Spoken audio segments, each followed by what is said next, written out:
তবে একটা কথা আমি আপনাদের বলতে চাই মায়েরা, এই রকম অনুষ্ঠান দিয়ে কখনো জান্নাত পাওয়া যায় না, আর আমাদের গজল শুনেও কখনো জান্নাত পাওয়া যাবে না। ভালো করে বুঝবেন আমার কথা। এরকম অনুষ্ঠান দিয়ে 1 লাখ টাকা খরচা করে মেহফিল দিয়ে জান্নাত যেমন পাওয়া যায় না, গজল শুনেও জান্নাত পাওয়া যায় না। বাড়ি চলে যাবেন, তাই বলে যাচ্ছি, গজলগুলো যদি আমাদের গজল থেকে কিচ্ছু বুঝতে পারেন, একটা ওয়ার্ড যদি বুঝতে পারেন, তার উপর আমল করবেন। যেহেতু নামাজ হলো বেহেশতের চাবি, নামাজ ছাড়া কখনো কেউ জান্নাত পেতে পারে না। আম্মাজান ফাতেমার কথা শুনছিলেন না আপনারা? আম্মাজান ফাতেমা কেমন চলাফেরা করেছে আপনারা জানেন? নবীর মেয়ে ফাতেমা আর আমাদের ঘরের ফাতেমা, এই দাঁড়িয়ার ফাতেমা, এই দুই ফাতেমার মধ্যে পার্থক্য কি জানেন? দুই ফাতেমার মধ্যে পার্থক্য এমন কিছু নয়, দুইটা ফাতেমার মধ্যে পার্থক্য হলো নবীর মেয়ে ফাতেমা জান্নাতের রানী, আর আমার ঘরের ফাতেমারা জাহান্নামের রানী। আমার কথা নয়, নবীর কথা। আমার নবী পাক বলছে, আমি যখন মেরাজে গেলাম, মেরাজে গিয়ে দেখলাম যে কত শত বেশিরভাগ নারীরা জাহান্নামের আগুনে জ্বলছে। তাহলে আমার নবী কেন দেখেছে জানেন? আমার মায়েরা, একটা ছন্দের মাধ্যমে আপনাদের শোনাবো, চোখটাকে বন্ধ করে শোনেন। যদি গজল থেকে কিছু আমল করার ইচ্ছে থাকে করবেন, আল্লাহ পাক জান্নাত নসিব করবে। মা ফাতেমা কেমন নারী ছিল, দুটো কারণ বলছি কিসের জন্য মা ফাতেমা জান্নাতের রানী হয়েছে। শুনে রাখেন, ইনশাল্লাহ ভালো লাগবে। এরপরে আমি শেষ করে দেবো, একসঙ্গে বিদায় নেব। শোনেন নবীর মেয়ে ফাতেমার কাহিনী, কবি লিখছে, শোনেন। জান্নাতি হতে চাও যদিও গো নারী, পর্দা পোশিদা ও গো মা জননী। অনেকক্ষণ কষ্ট করেছেন মায়েরা, আর 2 মিনিট কষ্ট করে চোখটা বন্ধ করে গজলটা শোনেন, তাহলে বুঝতে পারবেন। জান্নাতি হতে চাও যদিও গো নারী, পর্দা পোশিদা ও গো মা জননী। জান্নাতি হতে চাও যদিও গো নারী, পর্দা পোশিদা ও গো মা জননী। শোনো না শোনো না ও গো মা বোনেরা, শোনো না শোনো না ও গো মা বোনেরা, কেমন ছিল মা ফাতেমা জননী। জান্নাতি হতে চাও যদিও গো নারী, পর্দা পোশিদা ও গো মা জননী। জান্নাতি হতে চাও যদিও গো নারী, পর্দা পোশিদা ও গো মা জননী। শোনো না শোনো না ও গো মা বোনেরা, শোনো না শোনো না ও গো মা বোনেরা, কেমন ছিল মা ফাতেমা জননী। জান্নাতি হতে চাও যদিও গো নারী, পর্দা পোশিদা ও গো মা জননী।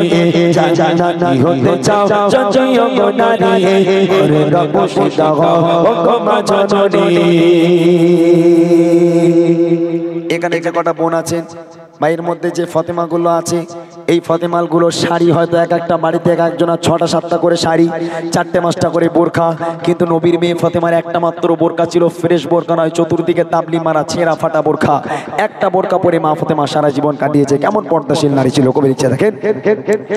জান্নাতি রানী হলো কেমন করে তাইতে বাবর কাছে পড়তো গায়ে। জান্নাতি রানী হলো কেমন করে তাইতে বাবর কাছে পড়তো গায়ে। দেখতে কেমন ছিল, ফর্সা কালো ছিল, দেখতে কেমন ছিল, ফর্সা কালো ছিল। স্বামী সন্তান ছাড়া কেউ তো দেখেনি। জান্নাতি হতে চাও যদিও গো নারী, পর্দা পোশিদা ও গো মা জননী। জান্নাতি হতে চাও যদিও গো নারী, পর্দা পোশিদা ও গো মা জননী। শোনো না শোনো না ও গো মা বোনেরা, শোনো না শোনো না ও গো মা বোনেরা, কেমন ছিল মা ফাতেমা জননী। জান্নাতি হতে চাও যদিও গো নারী, পর্দা পোশিদা ও গো মা জননী। জান্নাতি হতে চাও যদিও গো নারী, পর্দা পোশিদা ও গো মা জননী। মা ফাতেমাকে কেমন দেখতে ছিল আপনারা জীবনে শুনেছেন? কোন বক্তা বলেছে মা ফাতেমার মুখের কাটিং কেমন ছিল, মা ফাতেমার শরীরের গঠন কেমন ছিল, কোন বক্তার মুখে শুনেছেন? নবীর মেয়ে ফাতেমা একটা বোরকা পরেছে সারা জীবন, তারপরও নবীর মেয়ে ফাতেমা তিনি ফর্সা নাকি কালো, তিনি লম্বা নাকি তিনি বেটে ছিলেন, তার স্বামী আর সন্তান, এই দুই পুরুষ ছাড়া পৃথিবীর আর কোনো পরপুরুষ আম্মাজান ফাতেমাকে একটা বারের জন্য চোখে কেউ দেখতে পায়নি। তাহলে কেমন পর্দা করেছে? তার স্বামী আর সন্তান ছাড়া পৃথিবীর কোনো পরপুরুষ আম্মা জান ফাতেমাকে দেখতে পেল না। তাহলে কেমন পর্দা করেছে একটাবার ভেবে দেখেন। আর আমার ঘরের ফাতেমা, বাপ যদি বলে মা তোর বাপ নামাজ পড়ে, তোর মা নামাজ পড়ে, তোকে বোরকা পরতে হবে, আমার ঘরের বোনেরা বোরকার কথা শুনলে মুখ একেবারে ঘুরে বাংলার 5 হয়ে যায়। মায়ের কাছে তোমার স্বামীর একটু বোঝাতে পারো না, কেন কি হয়েছে না? তোমার স্বামী বলছে বোরকা পরে কলেজে যেতে, কলেজে কেউ বোরকা পরে যায়? আমার বান্ধবীরা সব জিন্সের প্যান্ট, টপ, প্যালাজো ফেলাজো, কলচের মাথা, হ্যান ত্যান এটা সেটা কি সব পরে যায়, আর বোরকা পরে যেতে বলতে তোমার স্বামী একটু বোঝাতে পারো না? আদিম যুগের লোক বোঝে সব। বাপ বলছে মা তুমি যা পারো করো, আমার আপত্তি নেই, তবে বোরকা তোমাকে পড়তে হবে।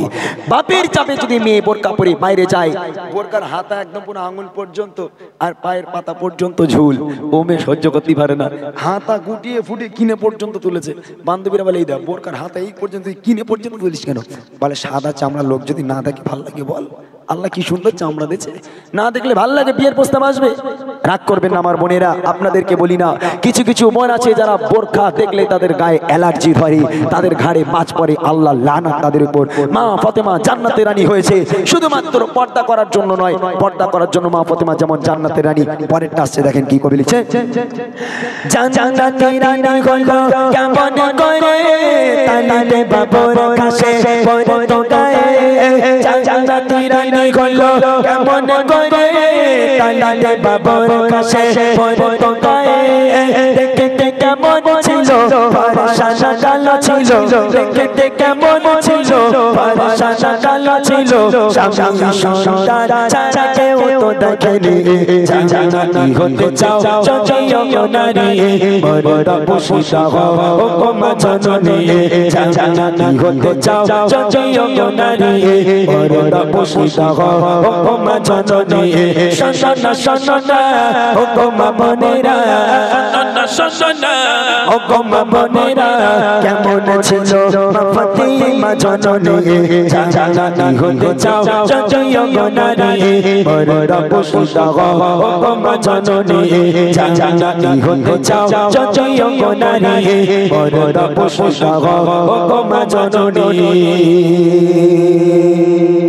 এক নম্বর গেল বোরখা, দ্বিতীয় নম্বর আসছে স্বামীর খিদমত। এই যে ভাইরা আছে মনে হয় এখানকার মায়েরা স্বামীর খুব খিদমত করে, ভাই করে, ভাবি খিদমত করে, হ্যাঁ বিশাল খিদমত করে। হ্যাঁ ওরে আল্লাহ, চুল দিয়ে পাটা মুছে দেয় তো নাকি?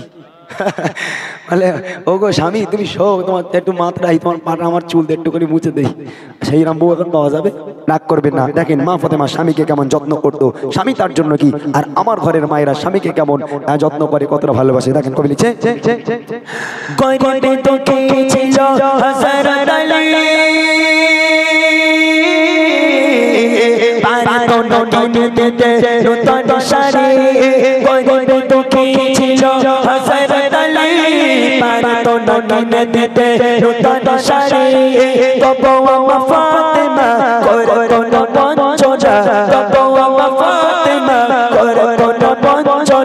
স্বামী ছিল তার নয়নের মনি, জান্নাতি হতে চাও যদিও নারী, মরদা পুষিতা হও ও মা জননী, জান্নাতি হতে চাও যদিও নারী, মরদা পুষিতা হও ও মা জননী, শোনো শোনো ও মা বোনেরা, শোনো শোনো ও মা বোনেরা, কেমন ছিল মা ফাতেমা জননী, জান্নাতি হতে চাও যদিও নারী, মরদা পুষিতা হও ও মা জননী, জান্নাতি হতে চাও যদিও নারী, মরদা পুষিতা হও ও মা জননী। এখানে যে ভাইগুলো রাজমিস্ত্রি কাজ করে, মায়েরা শুনেন, আপনাদের স্বামীরা যারা রাজমিস্ত্রি কাজ করে সকালবেলা 8টার সময় দুটো পান্তা খেয়ে বার হয়ে যায়, আউটসাইডে কাজ হচ্ছে, বৃষ্টিতে ভিজে রৌদ্দুরে পুড়ে আউটসাইডে কাজ করে, সন্ধ্যাবেলা কাজ করার পর হাত মুখ দিয়ে যখন হাত পথে ঠিকাদার কত দেয়, 400 কি 500 টাকা, এর বেশি দেয়? দেবি না।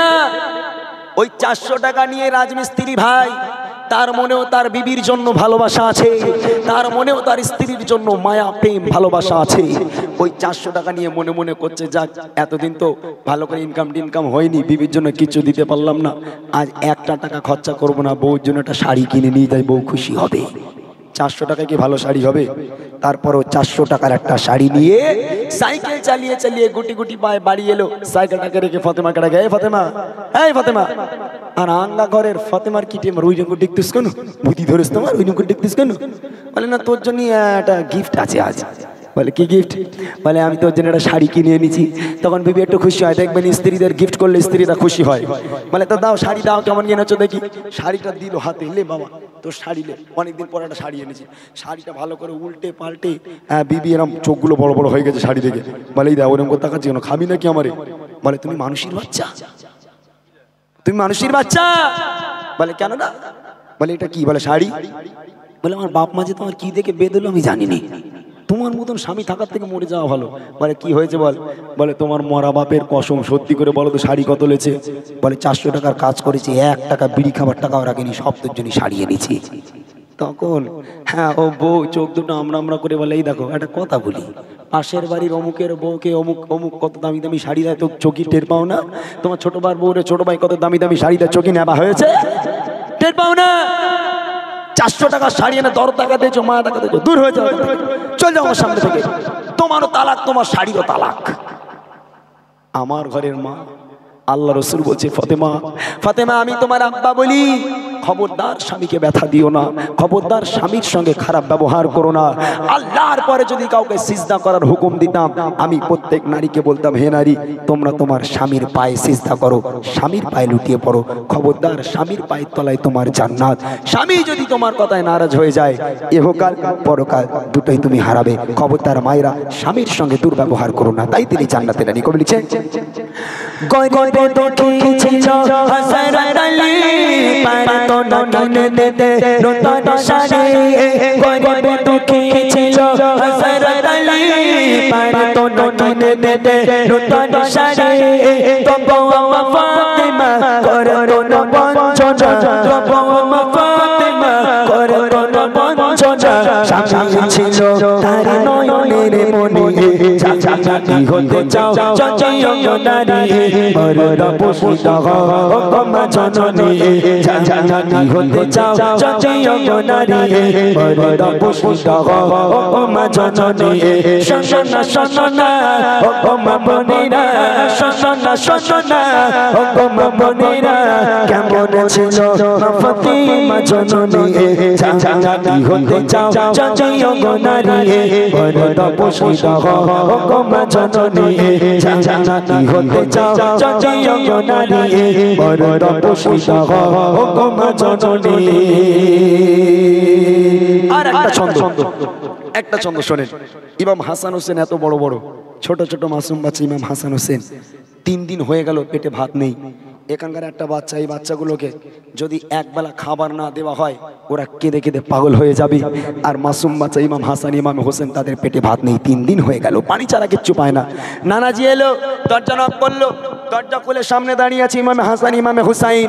আল্লাহ রসুল বলছে, আমার নামাজা কলিজার টুকরা, তোরা কাঁদিস কেন বাবা? বলে না না, তোমার কাছে একটা বিচার দেবো। কার বিচার? বলে তোমার মেয়ে ফাতেমা। বলে কেন, কি করেছে আমার মেয়ে ফাতেমা? বলে তোমার মেয়ে ফাতেমা মিথ্যা কথা বলেছে। আমার নই। বলে আমার মেয়ে ফাতেমা মিথ্যা বলে না, কি হয়েছে বল? বলে যখনই তোমার মেয়ে ফাতেমার কাছে যাই, গিয়ে বলি মা ক্ষুধা লেগেছে খাবার দাও, তোমার মেয়ে ফাতেমা চুলো জ্বালিয়ে একটা হাঁড়ি গরম করে, তার উপর পানি দিয়ে আমাদেরকে সান্ত্বনা দেয়, বাবা রান্না হচ্ছে গিয়ে ঘুমা, তোদেরকে রান্না হলে ডেকে খাওয়াবো। এরম পানি গরম করে 3 দিন হয়ে গেল, না না একটা দানা আমাদের পেটে দেয় না। আজকের যদি তোমার হাসান হোসেনকে খাওয়া না দাও, তোমার হাসান হোসেনের মরা মুখ তুমি দেখবে। এই কথা শোনার সাথে সাথে আমার আপনার নবী পিরান পড়েছিলেন, এই পিরানটা আস্তে আস্তে তুলছে, পিরানটা তুলে এই বুক পর্যন্ত তুলেছে, পিরানটা তোলার পর বলছে, তোরা কি দেখতে পাচ্ছিস বাবা? বলে না না, তোমার পেটে তো পাথর দেখতে পাচ্ছি। আমার নবী পাক কাঁদতে কাঁদতে বলেছিল, ও হাসান ও হুসাইন, তোরা 3 দিন খাস না বাবা, আমি তোর নানা আজকের 5টা দিন পানি ছাড়া আমার পেটে কিচ্ছু পড়ে না। ইমাম হাসান হুসাইনের পেটে ভাত নেই, ফাতেমার পেটে ভাত নেই, নবীর পেটে ভাত নেই, তথাপিও সেই 5 জন মিলে আজকের আল্লাহ শুকরিয়া আদায় করতে ভোলেনি, নামাজকে ভোলেনি, রোজাকে ভোলেনি, আল্লাহর ইবাদত বান্দেগি করে গেছে না খেয়ে না দিয়ে, তাই তারা জান্নাতের টিকিট পেয়েছে। এখান থেকে মায়েরা শিক্ষা নাও, গজল শুনলে হবে না, আমল করতে হবে। যদি আমল করো মাহফিল দেওয়া সার্থক, আমল না করলে এরকম মাহফিল তুমি 1000টা দিল, কখনো একটা নেকিও তোমাদের হবে না। শেষ কথা কবি লিখছে, সংসার ছিল তার এত অভাব, কেটেছে তো কত দিন রাত, সংসার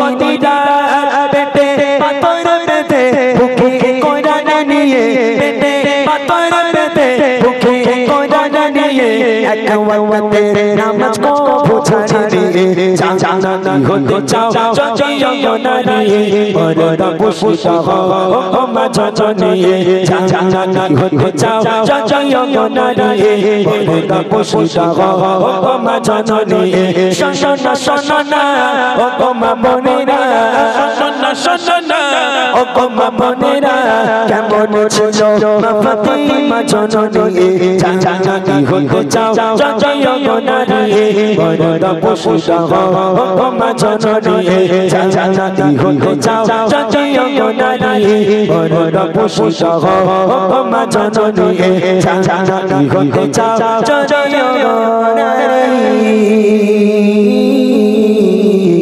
পর্দা পুষিতা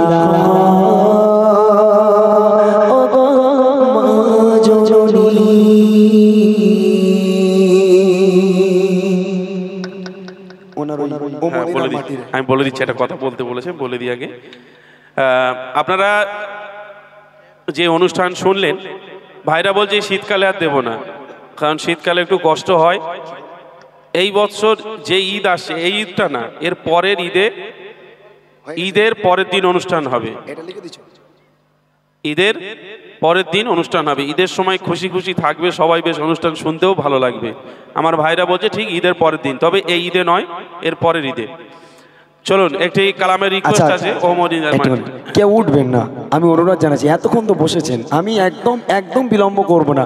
আমি স্বরূপানা মানুষ, আমি অত বেশিক্ষণ আপনাদের রাত জাগাবো না। আমার কষ্ট হচ্ছে 5 থেকে 10টা মিনিট, 5 থেকে 10টা মিনিট আমি অনুরোধ করছি। যেভাবে বসে আছেন একদম ওইভাবে বসুন, চলে গেলে মন খারাপ হবে। আমি অনেকটাই কষ্ট করি শুধুমাত্র এই মানুষগুলো ভালোবাসা। সত্যি মানে এখানকার মানুষ মন কেড়ে নেবার মতো।